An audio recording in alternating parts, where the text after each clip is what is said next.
What about your Dennis Ugas take on Keith one time Thurman? Now, Ugas was supposed to take on Earl Spence, but nobody foreseen Carlos Ocampo actually taking the fight versus Earl Spence, having never fought outside of his home country of Mexico. We back. It's your boy CJ Goodfella back with that good boxing news and good boxing talk as well, with the Boxing Clinic and more. And Keith Thurman said his next opponent possibly be outside the top 10.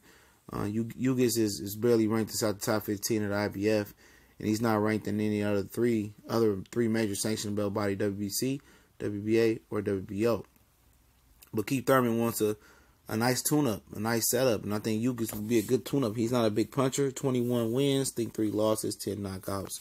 So, but he looked very impressive in knocking out Ray Robinson last time out, and fans got a chance to really see what he about. He beat Thomas Delorme on the prelim card before the Conor McGregor-Mayweather fight, I think it was. And he put 2 impressive performances together, and this will be a good fight for Keith Thurman. It'll help Keith save some face. It's better than facing a busted up Victor Ortiz, and it may be better than Devin Alexander at this point too. Alexander may be a little bit dangerous for him, but Ugas has had 2 good performances coming off 2 wins, and Alexander, like it or not, had a draw with Victor Ortiz. Even though Alexander is now training out of Florida, West Palm Beach, Florida, with Kevin Cunningham, him and Keith Thurman can make a Florida match right now. But I think Ugas is the better fighter right now. A better fight for Keith Thurman, especially amongst the fans. Ugas is starting to make some traction. He was a very accomplished, Cuban Olympian, I believe. And why not for Keith Thurman? It makes sense. Ugas has put 2 good fights together. I know he might not be the ideal challenge for 2 world titles on the WBA and WBC, but nobody's expecting Ugas to go in there with Keith Thurman and win. Most people just expect him to get Keith Thurman a nice little nudge, a nice little budge in the right direction to kind of push him a little bit and see what he got with the elbow. Obviously, I'm pretty sure you guys saw Keith Thurman throwing out a pitch, so it's probably nothing wrong with the elbow. We've seen Keith Thurman in that pause working with some of the amateur boxing, working on boxing, boxing with the gloves on and punching with that same injured elbow. Most people believe ain't shit been wrong with Keith Thurman's elbow to begin with. He took 3 or 4 months after the injury to get it cleaned out, and most people thought that was to prolong his reign as the number 1 welterweight holding 2 titles.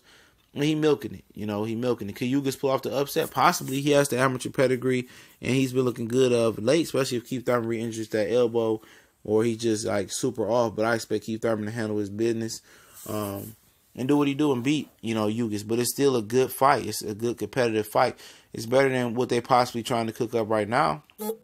And holding 2 titles, you shouldn't even have the luxury, especially with fighting once each year for the last 2 years.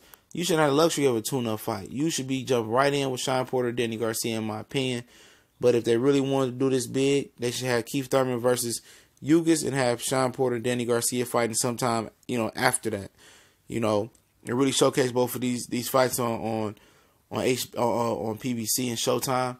And that's if Danny Garcia wants to risk his number 1 or number 2 mandatory status with Sean Porter. Sean Porter says he's willing to risk his mandatory status with Danny Garcia. Is Danny Garcia willing to give up his short shot at Keith Thurman after Sean Porter beats him? Who knows? The way Danny Garcia been thinking and moving of late, I say no. I don't think he wants to give up that. He don't want to take risks. But it would be nice for Thurman to fight Ugas. That's one of the guys I think he could fight. Obviously, it won't be Andre Berto or Adrian Broner. Broner's fighting April 21st, and Berto and Keith Thurman are very, very good friends. So you can rule out those guys right there. Maybe a Zab Judah, possibly, if they can. He just fought in Canada not too long ago. I doubt that. I doubt it'd be a Paulie. I think he retired. All the old big names are pretty much gone. Madonis, he's far, far out of the welterweight range right now. How he's living outside of the boxing life. So I think Ugas is definitely the guy that should get the fight right now. If it's not Devin Alexander, it should be Ugas. And if it's not those two, then I don't know who else it could be, to be honest. Keith Thurman should be trying to be pushed for Pacquiao and Malaysia fight. Why not? And I'm pretty sure Malaysia is not too far from where he met his wife at. He seemed to love it over there. He stayed over there a long time. And fuck it, why not? He should try to throw his hat in that. But Pacquiao won't take that challenge right now, so I guess it would be a waste of breath. So Ugas should be the guy. That's what I'm starting the Ugas push. Ugas, Keith Thurman, May 19th. Let's make it happen. Premier Boxing Champions. Let's give Ugas a spin. Let's see if Ugas can push Keith Thurman and then knock off the rust and help Keith Thurman, transition into a Shawn Porter or Danny Garcia fight if they help to fight each other. If not, it'll be Keith Thurman and Shawn, something that people don't want to sit through again, but it ain't the worst thing. I've seen a lot of worse mandatories. How about Bermane Stiverne versus Deontay Wilder, the rematch? That was a shitty ass, mandatory, but Wilder made quick work and made it exciting. Let's see if Keith Thurman can do the same, potentially with Ugas. We gone.